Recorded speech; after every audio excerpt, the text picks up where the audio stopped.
Hello everyone, আশা করি প্রত্যেকে ভালো রয়েছো। এসো কিছু শিখি চ্যানেলে তোমাদের প্রত্যেককে স্বাগত। আজকে আমরা আলোচনা করব সপ্তম শ্রেণীর ভূগোলের পঞ্চম অধ্যায় নদী। এই চ্যাপ্টার থেকে যত ইম্পর্টেন্ট কোশ্চেন অ্যান্সার আছে সমস্ত ইম্পর্টেন্ট কোশ্চেন অ্যান্সার আজকে আমরা এই ভিডিওতে আলোচনা করব। তো সেই কারণে তোমরা যারা আমার চ্যানেলে নতুন এসছো অবশ্যই তোমরা চ্যানেলটাকে সাবস্ক্রাইব করে রাখবে পরবর্তী ভিডিওগুলো দেখার জন্য। ভিডিওটা ভালো লাগলে কিন্তু তোমরা অবশ্যই একটা লাইক করে চ্যানেলটাকে শেয়ার করে দিও। তো চলো আলোচনাটা শুরু করা যাক। দেখে নাও এই চ্যাপ্টার থেকে কি কি গুরুত্বপূর্ণ প্রশ্ন উত্তর হতে পারে। ফার্স্টে আসছি আমরা অতি সংক্ষিপ্ত প্রশ্ন উত্তর। তাহলে অতি সংক্ষিপ্ত প্রশ্ন উত্তর এগুলোর মান কিন্তু থাকবে 1 নম্বরে, ঠিক আছে। তাহলে দেখো ফার্স্ট কোশ্চেন কি বলছে, নদীর উৎস কাকে বলে। তাহলে উত্তর হবে নদী যেখানে সৃষ্টি হয় সেই জায়গাকেই নদীর উৎস বলে। পরের প্রশ্ন বলছে নদীর জলপ্রবাহের পরিমাণের একক কি। তাহলে নদীর জলপ্রবাহের পরিমাণের একক হচ্ছে কিউসেক। নেক্সট কোশ্চেন বলছে নদীর উপত্যকা কাকে বলে। উত্তর হবে উৎস থেকে মোহনা পর্যন্ত যে খাতের মধ্যে দিয়ে নদী প্রবাহিত হয় তাকে নদী উপত্যকা বলে। নেক্সট কোশ্চেন পৃথিবীর সবচেয়ে বড় বদ্বীপ কি। উত্তর হবে পৃথিবীর সবচেয়ে বড় বদ্বীপ হলো গঙ্গা নদীর বদ্বীপ। পরের কোশ্চেন দেখো বলছে 5 নম্বরের প্রশ্ন বলছে দোয়াব কথার অর্থ কি। তাহলে উত্তর হবে পার্সি শব্দ দো মানে দুই আর আব মানে হচ্ছে জল বা নদী। তাহলে দোয়াব কথার অর্থ দুই নদীর মধ্যবর্তী স্থান। নেক্সট কোশ্চেন বলছে নদীর ক্ষমতা কোন কোন বিষয়ের ওপর নির্ভর করে। উত্তর হবে নদী উপত্যকার ঢাল, শিলার প্রকৃতি, জলপ্রবাহের শক্তি, বাহিত বস্তুর আকার ও ওজনের ওপর নদীর ক্ষমতা নির্ভর করে। নেক্সট কোশ্চেন বলছে কোথা থেকে গঙ্গার উৎপত্তি হয়েছে। উত্তর হবে গঙ্গোত্রী হিমবাহের গোমুখ গুহা থেকে গঙ্গার উৎপত্তি হয়েছে। পরের কোশ্চেন বলছে গঙ্গা নদীর মোহনা কোথায়। উত্তর হবে পশ্চিমবঙ্গের দক্ষিণে বঙ্গোপসাগরে গঙ্গা নদীর মোহনা। নেক্সট কোশ্চেন গঙ্গার প্রধান দুটি শাখা নদী কি কি। উত্তর হবে গঙ্গার প্রধান দুটি শাখা নদী হলো ভাগীরথী ও পদ্মা। নেক্সট কোশ্চেন আন্তর্জাতিক নদী কাকে বলে। উত্তর হবে একাধিক দেশের মধ্যে দিয়ে প্রবাহিত নদীকে আন্তর্জাতিক নদী বলে। নেক্সট আবদ্ধ শৈলশিরা কোন অংশে গঠিত হয়। উত্তর হবে আবদ্ধ শৈলশিরা নদীর পার্বত্য প্রবাহে গঠিত হয়। পরের প্রশ্ন বলছে পৃথিবীর বৃহত্তম নদী অববাহিকা কোনটি। তাহলে উত্তর হবে পৃথিবীর বৃহত্তম নদী অববাহিকা হলো আমাজন নদীর অববাহিকা। নেক্সট নদী কি। উত্তর হবে নদী হলো স্বাভাবিক প্রবাহমান জলধারা যা অভিকর্ষের টানে ভূমির ঢাল অনুসারে উৎস থেকে মোহনার দিকে চলে। চলে আসছি নেক্সট কোশ্চেনে 14 নম্বরের প্রশ্ন বলছে গঙ্গা নদীর উচ্চ প্রবাহ কত দূর পর্যন্ত দেখা যায়। তাহলে উত্তর হবে উত্তরাখণ্ডের গোমুখ থেকে হরিদ্বার পর্যন্ত গঙ্গা নদীর উচ্চ প্রবাহ দেখা যায়। নেক্সট কোশ্চেন বলছে ভারতের কোন কোন নদীর দোয়াব অংশে আগ্রা এলাহাবাদ শহর অবস্থিত। তাহলে ভারতের গঙ্গা ও যমুনা নদীর দোয়াব অংশে আগ্রা আর এলাহাবাদ শহর অবস্থিত। এবার আসবো আমরা সংক্ষিপ্ত প্রশ্ন উত্তরে, যেগুলোর মান হবে তোমাদের 2 অথবা 3। তাহলে সংক্ষিপ্ত প্রশ্ন উত্তরের প্রথমেই প্রশ্ন কি বলছে আদর্শ নদী কাকে বলে। উত্তর হবে যে নদীতে 3টি গতি অর্থাৎ উচ্চগতি, মধ্যগতি, নিম্নগতি সুস্পষ্টভাবে দেখা যায় তাকেই আদর্শ নদী বলে, যেমন গঙ্গা নদী। নেক্সট কোশ্চেন বলছে নদীর সৃষ্টি হয় কিভাবে। উত্তর হবে পার্বত্য অঞ্চলে বিভিন্ন দিক থেকে প্রবাহিত ছোট ছোট জলধারাগুলো যখন পরস্পর মিলিত হয়ে ভূমির ঢাল অনুসারে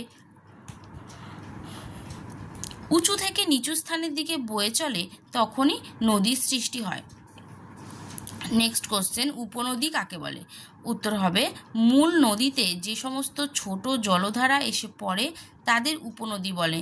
যমুনা, গোমতী, ঘরঘরা, কোশি, গণ্ডক প্রভৃতি উপনদীগুলি প্রভৃতি নদীগুলো হলো গঙ্গার উপনদী। এবার আসছি পরের প্রশ্নে বলছে শাখা নদী কাকে বলে। তাহলে উত্তর কি লিখব মূল নদী থেকে যে সমস্ত নদী শাখার মতো বেরিয়ে গিয়ে অন্য কোথাও মেশে তাদেরকে শাখা নদী বলে। যেমন ভাগীরথী হুগলি নদী হলো গঙ্গার প্রধান শাখা নদী। নেক্সট কোশ্চেন বলছে নদী অববাহিকা কাকে বলে? উত্তর হবে নদী তার উপনদী, শাখা নদী সহ উৎস থেকে মোহনা পর্যন্ত যে অঞ্চলের মধ্য দিয়ে প্রবাহিত হয় সেই বিস্তীর্ণ ভূমিভাগকে বলা হয় নদী অববাহিকা। পরের প্রশ্ন বলছে মোহনা কাকে বলে? উত্তর হবে নদী যেখানে গিয়ে শেষ হয়, অর্থাৎ কোনো সাগর, উপসাগর, হ্রদ, জলাশয় বা অন্য কোনো নদীতে গিয়ে মেশে সেই জায়গাকেই নদীর মোহনা বলা হয়।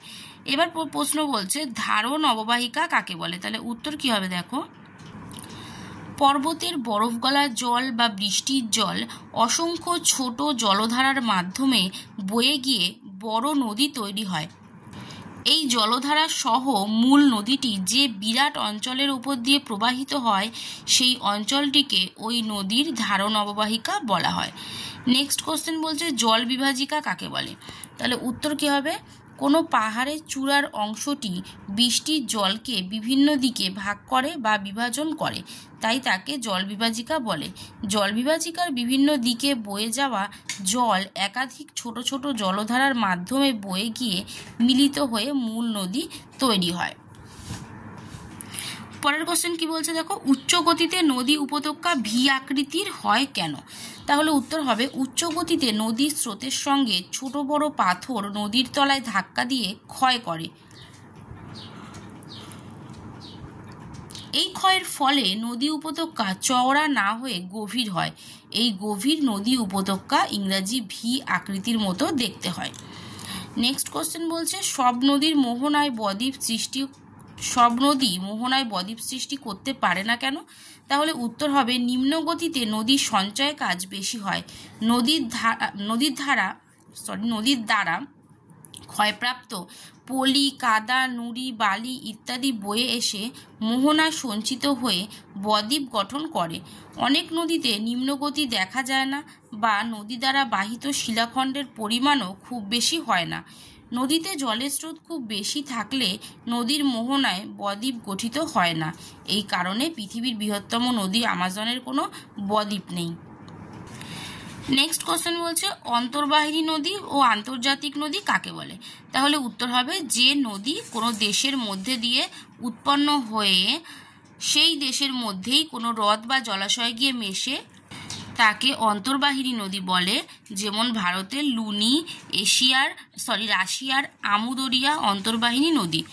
তারপরে বলছে যেসব নদী একাধিক দেশের মধ্যে দিয়ে প্রবাহিত হয় তাদের আন্তর্জাতিক নদী বলে। যেমন সিন্ধু, ব্রহ্মপুত্র, রাইন, দানিউব প্রভৃতি হচ্ছে আন্তর্জাতিক নদী।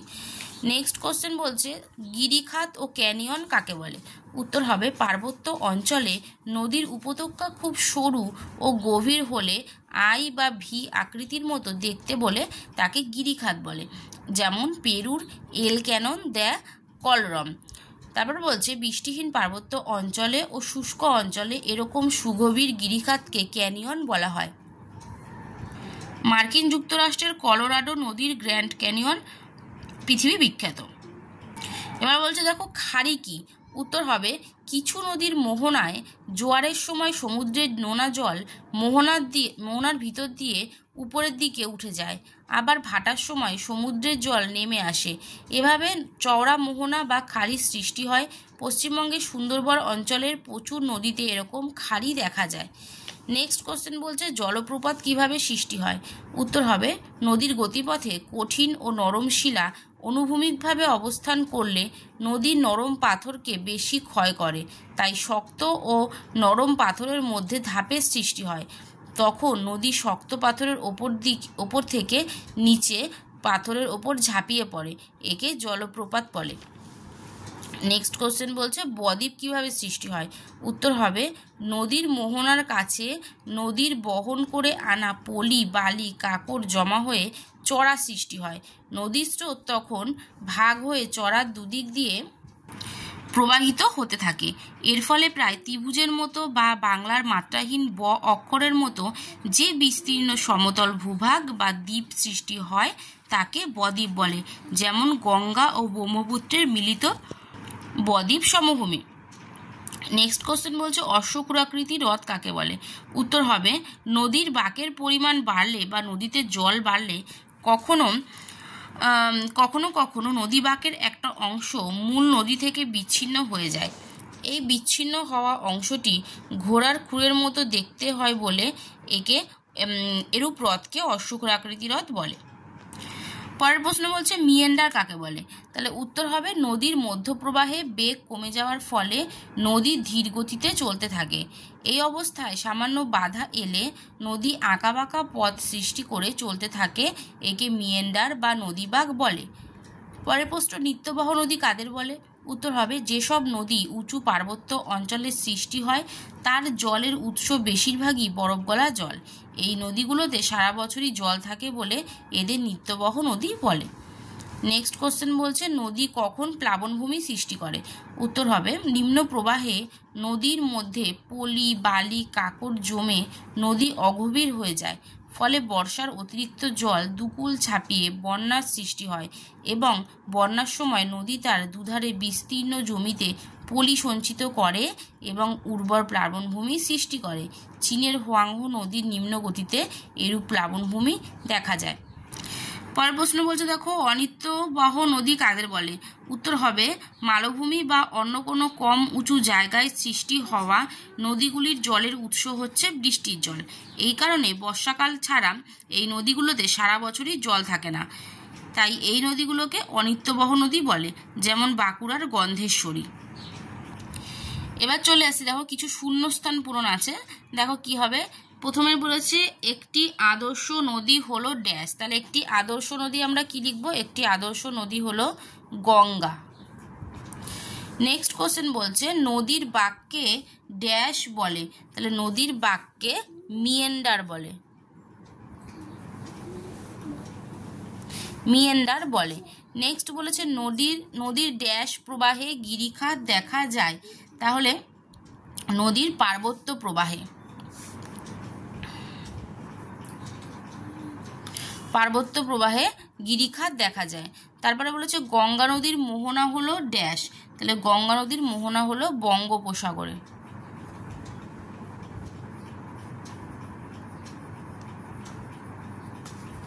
তারপরে বলছে দেখো পৃথিবীর দীর্ঘতম নদী হলো ড্যাশ? পৃথিবীর দীর্ঘতম নদী হলো নীল নদ। নেক্সট বলেছে ছোট জলধারা বড় নদীতে এসে পড়লে তাকে ড্যাশ বলে? তাহলে ছোট জলধারা বড় নদীতে এসে পড়লে তাকে বলা হয় উপনদী। পরটা বলছে উৎস থেকে মোহনা পর্যন্ত নদী খাতকে ড্যাশ বলে? তাহলে উৎস থেকে মোহনা পর্যন্ত নদী খাতকে বলা হয় নদী উপত্যকা।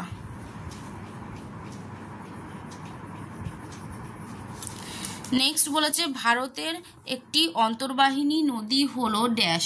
ভারতের একটি অন্তর্বাহিনী নদী হচ্ছে লুনি নদী। লুনি নদী। নেক্সট বলেছে দুই নদীর মধ্যবর্তী স্থানকে ড্যাশ বলে? দুই নদীর মধ্যবর্তী স্থানকে বলা হয় দোয়াব। তারপর বলেছে শুষ্ক অঞ্চলে সুগভীর গিরিখাতকে ড্যাশ বলা হয়? শুষ্ক অঞ্চলে সুগভীর গিরিখাতকে ক্যানিয়ন বলে। নেক্সট বলেছে নিত্যবহ নদীগুলোকে মানচিত্রে ড্যাশ রঙের সাহায্যে দেখানো হয়? তাহলে নিত্যবহ নদীগুলোকে মানচিত্রে নীল রঙের সাহায্যে দেখানো হয়। নেক্সট আছে সঠিক উত্তর বেছে নিয়ে লেখো। দেখো বলছে প্রথমেরটা হরিদ্বার থেকে মুর্শিদাবাদের মিঠিপুর পর্যন্ত গঙ্গা নদীর উচ্চ মধ্য না নিম্ন গতি? তাহলে এটা হবে উচ্চ গতি। হরিদ্বার থেকে মুর্শিদাবাদের মিঠিপুর পর্যন্ত গঙ্গা নদীর হচ্ছে উচ্চ গতি। তারপর বলেছে নিম্ন গতিতে নদী ক্ষয় বহন না সঞ্চয় কাজ বেশি করে? তাই নিম্ন গতিতে হচ্ছে নদী সঞ্চয় কাজটা বেশি করে। তারপরে বলেছে উচ্চ গতিতে নদী মিয়েন্ডার জলপ্রপাত না দ্বীপ সৃষ্টি করে? তাহলে উচ্চ গতিতে নদী হচ্ছে জলপ্রপাত সৃষ্টি করে। নেক্সট বলছে যমুনা পদ্মা না ভাগীরথী হলো গঙ্গার একটি উপনদী? যমুনা পদ্মা না ভাগীরথী? তাহলে যমুনা হচ্ছে গঙ্গার একটি উপনদী। তারপরটা বলেছে নদী মুখ চওড়া হলে তাকে খাড়ি মোহনা না দোয়াব বলে? নদী মুখ চওড়া হলে তাকে বলা হয় খাড়ি। তাহলে আজকে আমরা তোমাদের যে ভূগোলের পঞ্চম অধ্যায় নদীর চ্যাপ্টারটা থেকে কিন্তু যত সমস্ত কোশ্চেন আনসার আজকে আমি এই ভিডিওতে আলোচনা করে দিলাম। তো অবশ্যই প্রত্যেকে ভিডিওটা পুরোপুরি দেখো, কেমন লাগছে ভিডিও জানিও। ভালো লাগলে অবশ্যই তোমরা একটা লাইক করে যারা চ্যানেলটাকে সাবস্ক্রাইব করোনি অবশ্যই সাবস্ক্রাইব করে দিও। আজকের মতো এ পর্যন্তই, দেখা হবে নেক্সট ভিডিওতে।